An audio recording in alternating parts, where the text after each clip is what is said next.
الحمدللہ الحمدللہ رب العالمین الصلاۃ والسلام علی رسولہ الکریم فاعوذ باللہ من الشیطان الرجیم بسم اللہ الرحمن الرحیم۔ آیت نمبر 8 ہے ہماری آج جو ہم پڑھیں گے۔ کچھ حصہ ہم نے پچھلی دفعہ مکمل کر لیا تھا سورہ آل عمران کا، اور کچھ حصہ ہم آج انشاءاللہ دیکھتے ہیں۔ اتنی بات پیچھے ہو گئی تھی کہ قرآن مجید میں دو طرح کی آیتیں ہیں، ایک محکم ہیں اور ایک متشابہ ہیں۔ محکم آیتیں وہ ہیں جس میں اللہ تعالیٰ نے احکام دیے ہیں اور وہ باتیں کہی ہیں جن کا مصداق فزیکل ورلڈ میں ان کی مینیفیسٹیشن یا ان کا جو بھی تصور ہے، حقیقت ہے، وہ ہم جان سکتے ہیں، اور وہ باتیں متشابہات ہیں جن کا مصداق اس میٹیریل ورلڈ میں ہم نہیں جان سکتے، وہ متشابہ ہیں۔ تو اب قرآن مجید میں کیا دنیا کی تمام باتوں میں، تاریخ میں، سائنس میں کچھ ایسی باتیں ہیں جو متشابہات کی شکل اختیار کر سکتی ہیں۔ جیسے میں نے پچھلی دفعہ مثال دی تھی کہ کوانٹم فزکس پہ جا کر الیکٹران پارٹیکلز ہوتے ہیں یا ویوز ہوتی ہیں، یہ امر متشابہ ہو گیا ہے، اس کی حقیقت تک پہنچ نہیں پا رہے کہ یہ کیسے ہوتا ہے۔ تو اسی طرح سے قرآن مجید کی بہت ساری باتیں جو امر متشابہ ہیں، مثال کے طور پر حضرت آدم کا کلمہ کن سے پیدا کرنا، کائنات کا کلمہ کن سے پیدا کرنا، سور میں پھونکا جائے گا، سور کیا چیز ہے، پھونکنے کا مطلب کیا ہے، اس پھونکنے کے بعد جو آواز آئے گی اس کی کیا کیفیت ہوگی، کس صورت میں ہوگی، یہ سارا کچھ جو ہے یہ متشابہات میں سے ہے ہمارے لیے۔ قرآن مجید میں جو چیزیں زیر بحث آئیں اور جو قرآن مجید کے اولین مخاطبین کے لیے مسئلہ بن گئی، ان میں ایک چیز یہ تھی کہ شجرۃ الزقوم، قرآن مجید نے اس کے بارے میں بتایا کہ وہ اس کی جو جڑ ہے وہ آگ کے اندر سے نکلتی ہے۔ اب ایک طرف وہ درخت ہے، ایک طرف آگ کے اندر سے اس کی جڑ نکلتی ہے، یہ ہماری عام زندگی میں تو ناقابل فہم۔ تو لوگوں نے مذاق بنا لیا کہ اچھا یہ کون سا درخت ہے جی جو آگ کے اندر سے نکلے گا اور درخت بھی ہوگا۔ تو کیونکہ ہم جانتے ہی نہیں ہیں کہ کل قیامت والے دن دوزخ میں کس طرح کے درخت اگیں گے کیا نہیں، تو اس لیے مذاق بن جائے گا۔ قرآن مجید کے مخاطبین کے لیے یہ بات بھی فتنہ بن گئی کہ نبی کریم صلی اللہ علیہ وسلم نے اسراء والا رویا دیکھ لیا کہ آپ حرم پاک سے مسجد اقصیٰ تک چلے گئے، یہ خواب فتنہ بن گیا۔ اسی طرح جو دوزخ پر 19 فرشتے ہوں گے وہ بھی مسئلہ بن گیا۔ تو اس طرح کی بہت ساری چیزیں جو ہیں وہ متشابہ امور میں چلی جاتی ہیں، اور اس زمانے میں بھی لوگوں کے لیے فتنے کا باعث یا ایمان کو نہ لانے کا باعث بن گیا۔ تو اس وجہ سے متشابہات جو ہیں وہ ہمیشہ انسانوں کے لیے مشکل رہی ہیں، اور میں نے یہ بھی واضح کر دیا تھا کہ متشابہ آیات کا مطلب یہ نہیں ہے کہ ان آیتوں کے معنی واضح نہیں ہوتے یا ان کا ہم ترجمہ نہیں کر سکتے، نہیں، ان میں بات واضح ہوتی ہے، ہمیں سمجھ آ رہی ہوتی ہے کہ کیا بات کہی ہے۔ مثلا اللہ تعالیٰ نے آدم کو کلمہ کن سے بنایا، کوئی ناقابل فہم بات نہیں ہے، یہ پروسیجر کیا تھا، اس کا کیا سوچا تھا اللہ نے، پھر سوچنے کے بعد حکم کس طرح کا ہوتا ہے، بس خالی کلمہ کن آتا ہے یا اس میں کوئی لمبی تفصیل ہوتی ہے، کیا ہوتا ہے ہمیں نہیں پتہ۔ تو اس کی حقیقت کیا ہے وہ ہمیں نہیں معلوم، لیکن یہ پتہ معنی سمجھ آ رہے ہوتے ہیں کہ اللہ تعالیٰ نے کلمہ بولا تخلیق کرنے کے لیے اور وہ بن گیا۔ تو بالکل عین ممکن ہے کہ ہمیں اس کی حقیقت معلوم نہ ہو، اور یہ بھی میں نے واضح کر دیا تھا کہ اگر کسی چیز کا مصداق معلوم نہ ہو، فزیکل ورلڈ میں اس کی حقیقت کا پتہ نہ ہو، تب بھی ہم جملے سمجھ جاتے ہیں، بات سمجھ جاتے ہیں، اور اسی تک رہنا ہی علم اور عقل کی لیے ضروری ہوتا ہے۔ اگر ہم آگے جانے کی کوشش کریں تو یہ علم کے رویے کے خلاف ہوگا۔ مثال کے طور پر یہ بات کوشش کرنا کہ فرشتوں کی شکل کیا ہے، اس کو متعین کرنے کی کوشش کرنا جب کہ ہمارے پاس ذرائع نہیں ہیں کہ ہم فرشتوں کو دیکھ سکیں، تو یہ حدود سے تجاوز ہو جائے گا۔ علم کا دائرہ کیا ہوتا ہے یہ ہم سارے جانتے ہیں، ہمارے حدود کیا ہیں یہ بھی ہم جانتے ہیں کہ ہمارا ذہن کی طاقت کیا ہے، ہماری آنکھوں کی طاقت کیا ہے، یا زیادہ سے زیادہ ہم ٹیلیسکوپ اور مائکروسکوپ لگا کر کہاں تک پہنچ سکتے ہیں۔ اب جیمز ویب نے جو ٹیلیسکوپ بنائی ہے نئی، انہوں نے اس نے کچھ ہمارے لیے اور راستے کھولے ہیں چیزوں کو دیکھنے کے، تو بس یہ حدود ہیں۔ اس کا مطلب ہے ہبل جو کچھ دیکھ رہی تھی، اس سے پہلے جو ٹیلیسکوپ تھی وہ جو کچھ دیکھ رہی تھی جیمز ویب نے اس کے آگے ہمیں لے گئی۔ تو اب ہم جیمز ویب کی بنیاد پر یہ بات نہیں کہہ سکتے جو ہم ہبل کی بنیاد پر کہتے رہے ہیں۔ یعنی اگر ہم یہ کہنا شروع کر دیں کہ مثلاً ہبل کی بنیاد پہ ہم نے کہا کہ بگ بینگ ہوا اور وہ 13-14 ارب سال پہلے ہوا، اب پتہ چل رہا ہے کہ 13 ارب سال پہلے گلیکسیز موجود تھیں، تو اب ہم یہ دعویٰ نہیں کر سکتے پہلے کی طرح۔ اگر کریں گے تو بیوقوفی کریں گے کہ اب کہیں گے 26 ارب سال پہلے کی بات ہے۔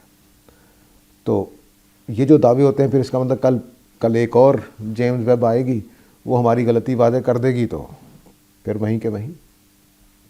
تو اس کا مطلب یہ کیا ہوا کہ ہم علم کے حدود میں بعض کا تجاوز کر جاتے ہیں، ایک ایسی چیز ڈیسائیڈ کر لیتے ہیں جس کا ڈیٹا ہمارے پاس پورا نہیں ہوتا۔ دنیا کا کوئی انسان ایسا نہیں ہے جس کے پاس تمام حقیقتوں کا علم آ جائے۔ فائنل ورڈکٹ کسی بھی نالج میں اس وقت ہوتی ہے جب آپ اس سے متعلق ساری چیزوں کو جان لیتے ہیں، اور انسانوں کا معاملہ تو یہ ہے کہ ان کو یہ بھی پتہ نہیں چلتا کہ ہم نے ساری چیزیں جان لی کہ نہیں۔ تو اس کے بغیر، پوری حقیقت کو جانے بغیر ہم اس کائنات کے بارے میں کوئی فیصلہ نہیں کر سکتے۔ ہاں، اجزاء میں ہم بڑھتے جاتے ہیں کہ ٹھیک ہے یہ بات حل ہو گئی، اس میں لگتا ہے ہمارے پاس پوری معلومات آ گئی، لیکن نہیں آتی ہیں تو وہ پھر ٹوٹ جاتا ہے۔ تو انسانوں کے بس میں ہی نہیں ہے کہ وہ پوری حقیقتوں کا علم جان سکیں۔ جب تک پوری حقیقتوں کا علم نہیں جان لیتے تب تک کوئی فائنل الٹیمیٹ نالج تک ہم نہیں پہنچ سکتے، یہ ناممکنات میں سے۔ تو متشابہات کے پیچھے پڑنے والے یہی کام کرتے ہیں کہ وہ ان چیزوں میں پڑ جاتے ہیں جن کی حدود ہمارے پاس نہیں ہے، جن کی صلاحیت ہمارے پاس نہیں ہے، جو ہماری 5 سینسز کی نہ رینج میں آتے ہیں، نہ ہمارے کچھ اس طرح کے جو ایڈ دینے والے انسٹرومنٹس ہیں یا پروبز ہیں، ٹیلیسکوپ ہو گئے یا ہم نے کوئی راکٹ بھیج دیا، وہ چیزیں بھی ہمارے پاس نہیں ہیں، لیکن ہم اس کے بغیر عقلی موشگافیوں کے ذریعے سے ان کے معنی طے کرتے ہیں۔ جیسے ہم نے پچھلے سال سے پہلے بگ بینگ کا نظریہ قائم کر رکھا تھا کہ وہ 13 ارب سال پہلے ہوا۔ اب یہاں تو یہ کہنا پڑے گا کہ 13 ارب سال بگ بینگ سے پہلے بھی یونیورس موجود تھی، یا یہ کہنا پڑے گا کہ بگ بینگ کو پیچھے لے جانا ہے، کیا وہ 26 ارب سال پیچھے چلا جائے۔ تو کیوں ایسا ہوا؟ کیونکہ ہمارے پاس پرفیکٹ ہر طرح کی تمام معلومات ہمارے پاس نہیں تھیں۔ تو یہ وہ چیز ہے جس کو سمجھنا چاہیے کہ ہمارے حدود علم کیا ہیں، ہماری صلاحیت کیا ہے، ہمیں جو ہمارے پاس معلومات ہیں انہی کی بنیاد پر علم ہمارا قائم ہوتا ہے۔ جیسے ہی معلومات تبدیل ہوتی ہیں علم درام سے گر جاتا ہے۔ تو متشابہات کے بارے میں بھی لوگوں نے ایسا ہی کیا ہے۔ بعد کی جو امت تھی ہماری صحابہ کے بعد، یعنی صحابہ کے زمانے میں نے بتا دیا کہ اہل کتاب اور مشرکین عرب کے لیے کیا چیزیں مسئلہ بن گئی قرآن کی۔ بعد میں کیا ہوا کہ اور بہت ساری چیزیں مسئلہ بن گئی، مثلا اللہ تعالیٰ کا جسم ہے کہ نہیں ہے۔ کچھ لوگ اس کے قائل ہو گئے کہ اللہ کا جسم ہے، کیونکہ جن کے سامنے یہ آیت کا مطلب تھا کہ اللہ تعالیٰ کسی تخت پر بیٹھتے ہیں، تو بیٹھنے کا عمل، جگہ گھیرنے کا عمل، یہ تو کسی جسم کے ساتھ ہی ہوتا ہے۔ تو اللہ کے جسم کا مسئلہ پیدا ہو گیا، اللہ کے ہاتھوں کی حقیقت کا مسئلہ پیدا ہو گیا، عرش کا مسئلہ پیدا ہو گیا۔ بعد کے لوگوں نے کلام، اللہ کا کلام اللہ کی ذات ہے کہ وہی ہے، یہ مسئلے پیدا ہو گئے۔ تو یہ بھی امور متشابہات ہیں سارے کے سارے۔ اللہ کا ہاتھ کیسا ہے؟ متشابہ معاملات میں سے۔ اللہ کا تخت کیسا ہے؟ متشابہ معاملات میں سے۔ اب اللہ کا تخت 8 فرشتے اٹھائے ہوئے ہوں گے، وہ تخت جس پہ اللہ تعالیٰ بیٹھتے ہیں وہ 8 فرشتوں نے اٹھایا ہوا ہے نا۔ سوالات پر سوالات، تو ان کو چھوڑ دینا چاہیے، کیونکہ ہماری علم کی حدود میں یہ چیزیں نہیں آتی کہ وہ 8 فرشتے کیسے ہیں، اللہ کا تخت کیسا ہے، 8 فرشتے کیوں اٹھائے ہوئے ہیں، فرشتے ہی کیوں اٹھائے ہوئے ہیں، کہیں رکھا کیوں نہیں ہوا۔ تو کیا اب دیکھیں نا، کئی بحثیں پیدا ہو جائیں گی کہ اللہ تعالیٰ کے تخت فرشتے لے کر اڑتے رہتے ہیں، اللہ تعالیٰ اس کے اوپر بیٹھتے ہیں، یعنی کوئی جگہ نہیں اللہ تعالیٰ کی۔ پھر اللہ تعالیٰ کا تو کوئی مکان ہونا نہیں چاہیے، لامکان کا جو تصور ہے وہ پیدا ہو گیا۔ تو اس طرح کی بے شمار باتیں ہم نے امور متشابہات میں مداخلت کر کے بنا ڈالی۔ اس کو اللہ تعالیٰ روکنا چاہتے ہیں یہاں۔ تو فرمایا کہ فَأَمَّا الَّذِينَ فِي قُلُوبِهِمْ زَيْغٌ فَيَتَّبِعُونَ مَا تَشَابَهَ مِنْهُ، وہ لوگ جن کے دلوں میں زیغ ہے وہ انہی چیزوں کے پیچھے پڑ جاتے ہیں جو متشابہ ہیں۔ تو زیغ جو ہے وہ 2-3 سیاق و سباق کے اعتبار سے کہہ رہا ہوں. زیغ کا اصل مطلب تو کجی ہے، ٹیڑھ پن ہے، یا صحیح بات سے ہٹ جانا ہے، اس کے یہ معنی ہوتے ہیں. بس آدمی سیدھا جا رہا ہے تو ہٹ گیا راستے سے، یہ بھی زیغ ہے. صحیح رویے پر تھا، الٹے رویے پر آ گیا، یہ بھی زیغ ہے. لیکن یہاں سیاق و سباق میں زیغ کے معنی 2-3 پہلوؤں سے ہیں.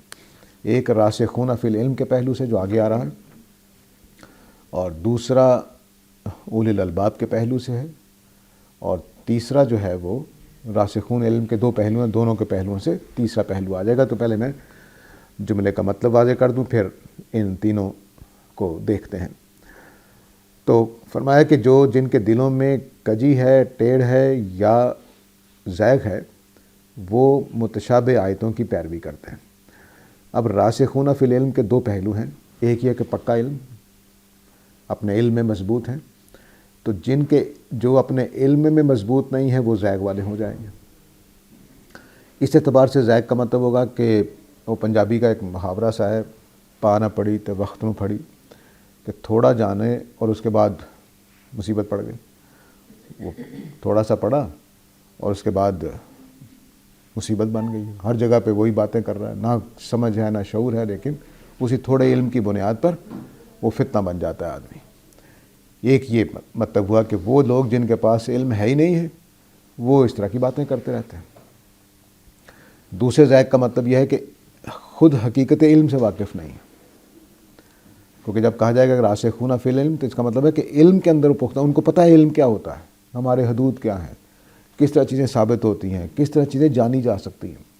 تو جن کو یہ پتہ ہی نہیں ہے کہ علم کیا ہوتا ہے وہ اس طرح کی باتیں کرتے رہتے ہیں. تو اب آج کل جو پاکستان کے لوگ ملحد ہوتے ہیں، مسلمان کہنا چاہیے، مسلمان جو ملحد ہوتے ہیں وہ اس طرح کی باتیں قرآن اور حدیث اور نبی کریم صلی اللہ علیہ وسلم کے بارے میں کرتے ہیں کہ میرا دل یہی چاہتا ہے کہ ان کے پاس علم نہیں ہے اور بس باتیں بنا رہے ہیں. ان کو یہی کہنے کو دل چاہتا ہے. تو بعض لحاظ سے ہمیں خاموش رہنا پڑتا ہے کہ وہ کہیں اور نہ بگاڑ پیدا ہو جائے. لیکن حقیقت یہی ہوتی ہے کہ ان کے مضامین پڑھ کے، ان کی باتیں سن کر صاف نظر آ رہا ہوتا ہے کہ پتہ ہی کچھ نہیں. ایک زیغ کا مطلب یہ ہے. تیسرا زیغ کا مطلب جو ہے وہ اولی الالباب، جو اسی آیت کے آخر پہ 8 نمبر آیت کے آخر پہ آیا ہے، اس کے اعتبار سے ہے کہ یہ زیغ کا مطلب ہے جو عقل اور دانائی سے کام نہیں لیتے. جو عقل اور دانائی سے کام نہیں لیتے وہ متشابہ چیزوں میں پڑ جاتے ہیں. تو عقل اور دانائی کا مطلب ہے کہ ہمیں جب بات کر رہے ہوتے ہیں تو مثال کے طور پر میں آپ سے کہوں کہ میں نے بڑی عید کے لیے بکرا خریدا ہے، تو بس آپ کو جملہ سنیں گے، عقل مند آدمی کہے گا چلو یہ مبارک ہو بہت.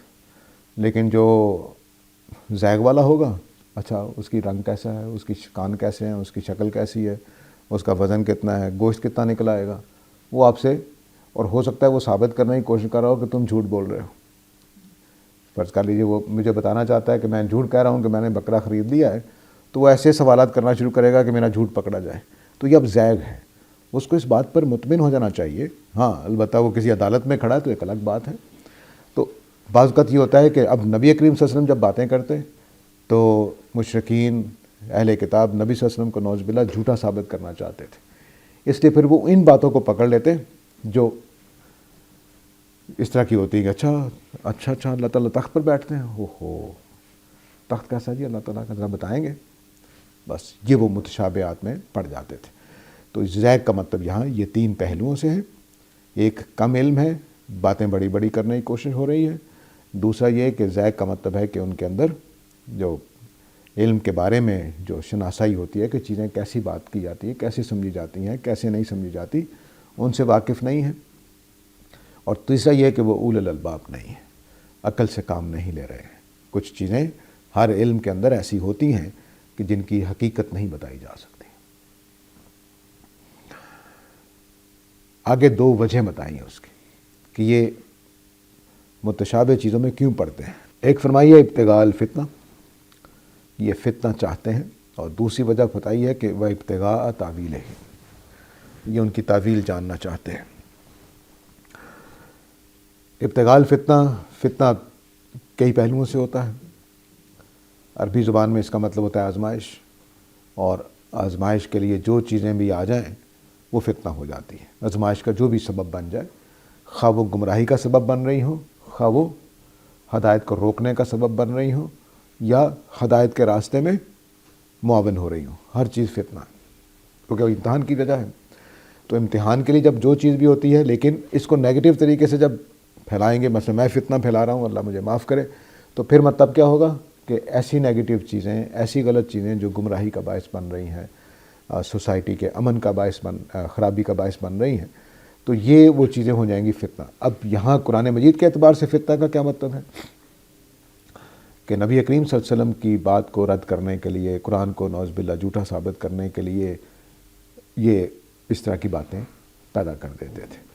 تو فرمایا کہ یہ جو متشابہ آیتوں کے پیچھے پڑ رہے ہیں تو قرآن کے مقابلے میں فتنہ پیدا کرنا چاہتے ہیں کہ لوگ بھٹک جائیں، لوگوں کے دل کا اعتماد ختم ہو جائے، لوگوں کا دل اچاٹ ہو جائے، نبی صلی اللہ علیہ وسلم کے بارے میں شکوک و شبہات پیدا ہو جائیں اور لوگ ہماری باتوں میں آ جائیں، ان کو ایسے سوالات ہم سکھا دیں کہ جن کا جواب ہی نہ موجود ہو۔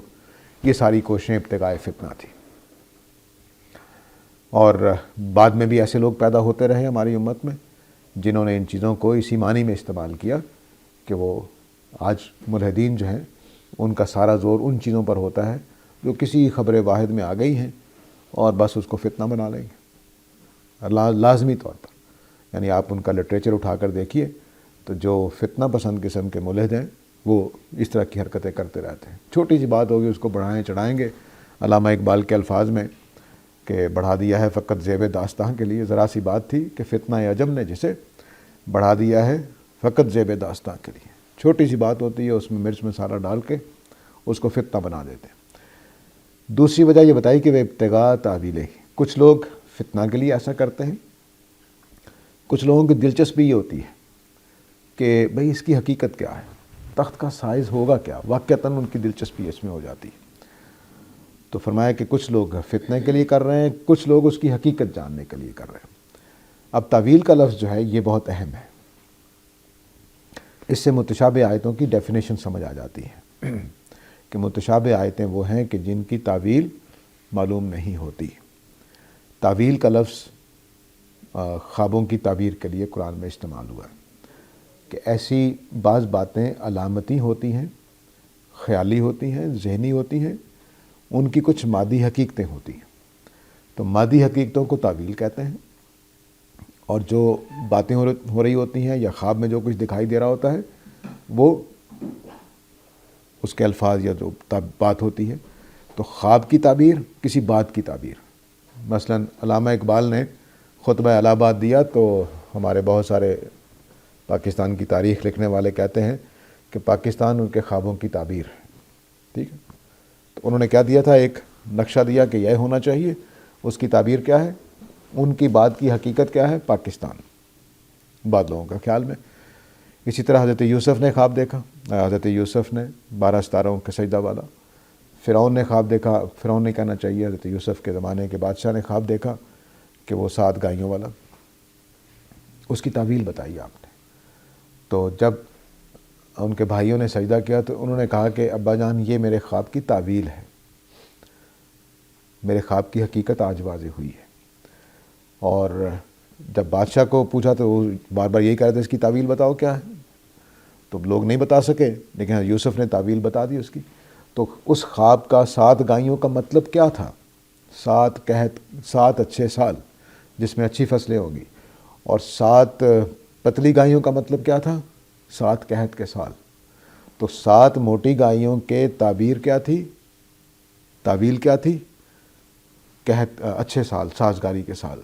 تو ایسے ہی خدا کے تخت کی کیا حقیقت ہوگی، قیامت والے دن دیکھیں گے جب 8 فرشتے لے کر آئیں گے، تو اس کی حقیقت کو جاننا یہ تعویل ہے۔ تو فرمایا کہ یہ تعویل جاننے کی کوشش کرتے ہیں۔ ایک گروپ جو ہے فتنہ پیدا کرتا ہے، دوسرا گروپ کیا کرتا ہے، اس کی تعویل جاننے کی کوشش کرتا ہے، اور اس خیال میں رہتا ہے کہ ہم اس کی حقیقت جان لیں گے۔ تو میں نے بتا دیا پہلے کہ یہ ممکن نہیں ہے کہ ہم اپنے حدود علم سے تجاوز کر کے کسی چیز کو جان سکیں۔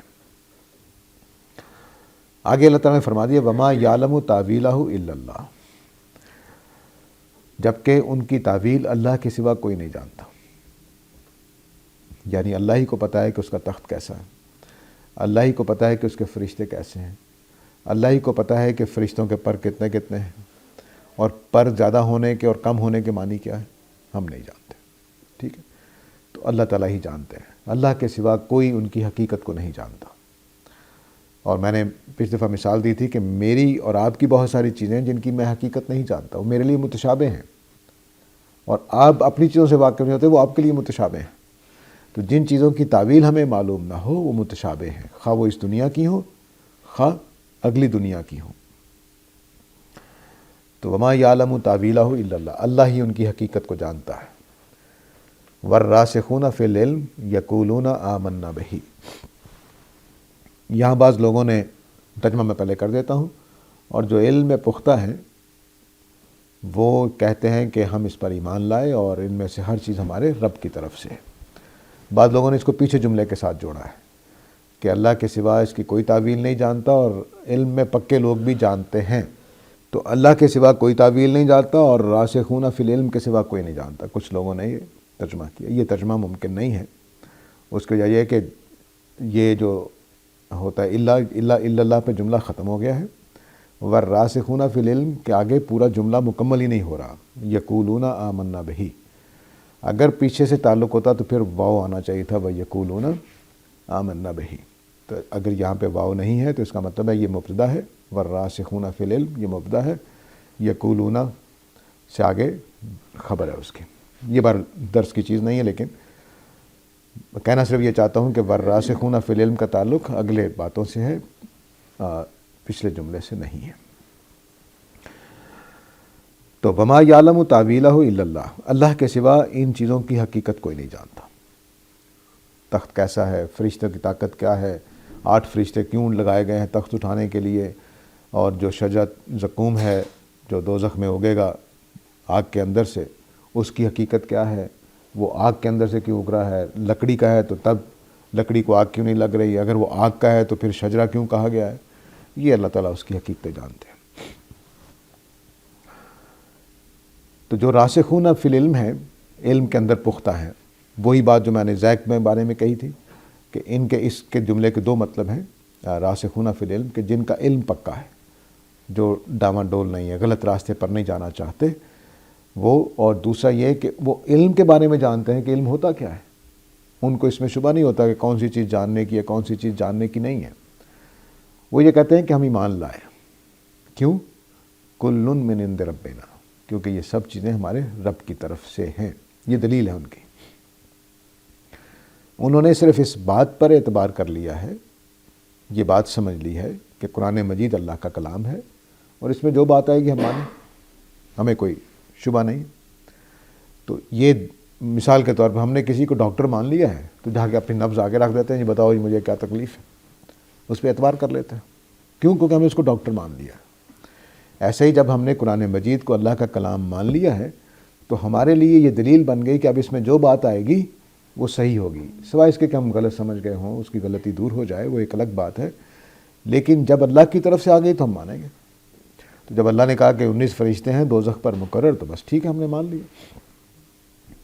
اور جب اللہ نے کہا کہ ایک ایسا درخت ہوگا زقوم کا جو آگ میں سے نکلے گا اور اس کو کھائیں گے دوزخی، تو ہم نے مان لیا، لکڑی کا ہو تب بھی، لکڑی کا نہ ہو تب بھی۔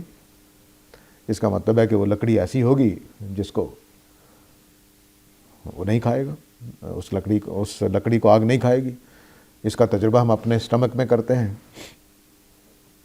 کہ گوشت کا بنا ہوا ہے، اور جو گوشت ہم کھاتے ہیں اس کو تو ہمارا معدہ ہضم کر لیتا ہے، ہمارے اپنے معدے کو ہضم نہیں کرتا، کیونکہ اللہ نے ایک کوٹنگ کر رکھی ہے اندر جس کے اوپر تیزاب اثر انداز نہیں ہوتا۔ تو ایسا ہی کیا زقوم کے درخت کے اوپر کوٹنگ نہیں ہو سکتی؟ ابھی ہم نے ایک پروب بھیجا ہے سورج کی طرف، اگر وہ سادہ کوئی چیز جا کے پگھل کے ختم ہو گئی ہوتی، لیکن وہ کام کر رہا ہے اپنے، سورج کے اتنا قریب چلا گیا ہے کہ وہ ٹکا ہوا ہے، کام کر رہا ہے۔ تو کیوں؟ کیونکہ ہم نے اس کے اوپر کچھ ایسی چیزیں چڑھا دی ہیں کہ وہ پگھلے نہ، اور زیادہ آگ تپش کو برداشت کر سکے، اتنے قریب ہم لے گئے سورج کے۔ تو یہ جو چیزیں ہوتی ہیں یہ اللہ کے لیے کیا ناممکن ہے؟ تو اس لیے جو مومنین ہیں وہ بات کہتے ہیں، جو سادہ بات اللہ نے کہہ دی ہے کہ زقوم ایک درخت ہوگا جو آگ میں سے اگے گا لیکن ہوگا درخت، ٹھیک ہے، اللہ کی قدرت ہم مانتے ہیں، بنا لیا ہوگا اللہ نے، اللہ کے لیے کون سا مشکل ہے۔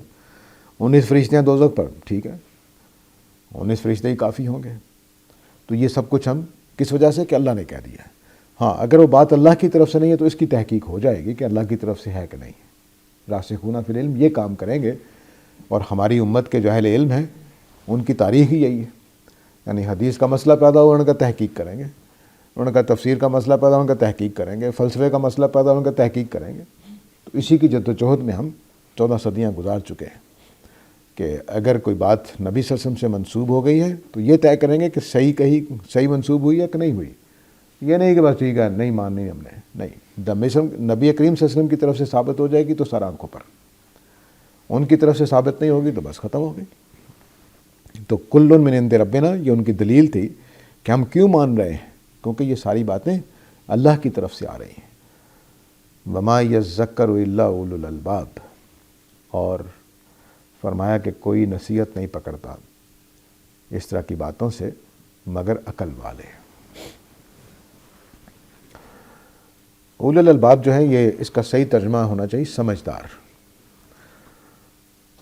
عقل والے جو ہیں وہ میں اس لیے اس تعبیر سے گریز کرنا چاہتا ہوں کہ آج کل ہمارے ہاں آج کل کیا پچھلی 12 صدیوں سے ہمارے ہاں تعقل، عقل یہ فلسفیانہ معنی میں استعمال ہو جاتی ہے.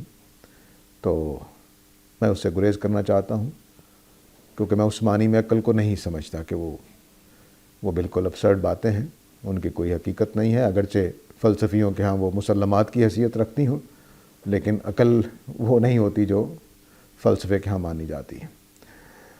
تو عقل جو ہے وہ میری اور آپ کی وہ سادہ فیکلٹی ہے جس کے ذریعے سے ہم چیزوں کو سمجھتے ہیں سمجھداری سے. ہماری فطرت اس کے پیچھے ہوتی ہے، ہماری عقل اس کے پیچھے ہوتی ہے، ہمارے تجربات اور علم اس کے پیچھے ہوتا ہے. اس کی بنیاد پر ہم فیصلے کرتے ہیں. لیکن سمجھداری کا لفظ میں کیوں بولنا چاہتا ہوں؟ کیونکہ سمجھداری ہی در حقیقت عقل کی حقیقت ہے. سمجھداری مثلاً بعض اوقات سمجھداری جو ہے اس کو میں کیسے بیان کروں کہ سمجھداری جو ہے وہ چیز کو بھانپ لینے کا نام ہے، فطانت کا نام ہے. کہ میں اس کو بیان تو نہیں کر سکتا لیکن مجھے ٹھیک لگ رہی ہے. میں اس کو بیان تو نہیں کر پاتا لیکن مجھے ٹھیک لگ رہی ہے. وہ پیچھے سے کوئی اندر سے کوئی صلاحیت ہے جو اس چیز کو منوا رہی ہوتی ہے، اور پھر آہستہ آہستہ ہمیں سال بعد 6 مہینے بعد اس کی دلیل بھی سمجھ میں آ جاتی ہے. ان بزرگوں کی دلیل تو یہ تھی کہ کل من عند ربنا، سب کچھ ہمارے رب کی طرف سے. بس کافی دلیل اللہ نے کہہ دیا تو ٹھیک ہے. لیکن بعض اوقات یہ ہوتا ہے کہ ہمیں جیسے ہی بات سنائی، جیسے ابوبکر صدیق نے جب سنی کہ آپ نے معراج کا واقعہ سنایا آپ نے، تو انہوں نے کہا کس نے کہا ہے؟ انہوں نے کہا محمد صلی اللہ علیہ وسلم نے کہا ہے. تو انہوں نے کہا بس ٹھیک. تو دلیل کیا تھی؟ میرے پیغمبر نے کہا ہے. انہوں نے پوچھا کیا کس نے کہا ہے؟ انہوں نے کہا محمد صلی اللہ علیہ وسلم نے کہا ہے. تو کہا بس ٹھیک. تو نبی صلی اللہ علیہ وسلم پر جو اعتبار ہے اس کی بنیاد پر انہوں نے کہہ دیا. تو اب سمجھ آ جائے گی بعد میں جب جا کر انہوں نے دیکھا کہ اچھا قرآن مجید میں یہ اتری ہے بات، اس کا مطلب ہی اور ہے. تو بس ٹھیک ہے، اطمینان ہو گیا. لیکن انہوں نے تصدیق کس کی محمد صلی اللہ علیہ وسلم کی تصدیق. اور یہاں جب کہا گیا کہ بھئی زقوم کا ایک درخت ہوگا تو ہم نے تصدیق کس کی خدا کی ایک بات کی تصدیق کی. حقیقت اس کی پتہ چل جائے گی. تو سمجھدار آدمی وہ ہوتا ہے جو چیزوں کو بھانپ لیتا ہے، اس کی حقیقت جانے نہ جانے، ان کی سچائی اس کو سمجھ آ جاتی ہے. تو یہ سمجھدار لوگ جو ہیں یہ راسخون فی العلم کی ایک راسخون فی العلم کا مطلب یہ بھی نہیں ہوتا کہ اس نے کوئی پی ایچ ڈی کی ہو، یہ مطلب نہیں ہوتا.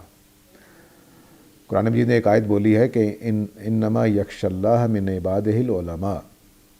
اس کو علماء ہمارے جیسے لوگ اپنے لیے لے لیتے ہیں. وہاں مطلب یہ ہے کہ اللہ سے وہ ڈرتے ہیں جن کو اس حقیقت کا علم ہے کہ کل قیامت برپا ہونی ہے. بس اتنا ہی جانتے ہیں. وہ علماء ہیں. وہ علماء نہیں ہے جو مدرسے میں فارغ ہو گئے ہیں. ان میں سے کئی ایسے ہوں گے جو نہیں ڈرتے اللہ سے. تو جس نے یہ حقیقت جان لی کہ قیامت ہونی ہے، اللہ تعالیٰ کا سامنا ہونا ہے، بس وہی اللہ سے ڈرتے ہیں. اتنی بات جانتا ہوں وہ عالم ہے. کیونکہ یہ دنیا کی سب سے بڑی حقیقت ہے کہ یہ دنیا امتحان کے لیے بنی ہے اور کل ہمیں پوچھا جانا ہے. تو فرمایا کہ اس طرح کی باتوں کو یہ جو توفیق ملی ہے راسخون فی العلم کی، یہ صرف عقل مندوں کو ملتی ہے، سمجھداروں کو ملتی ہے،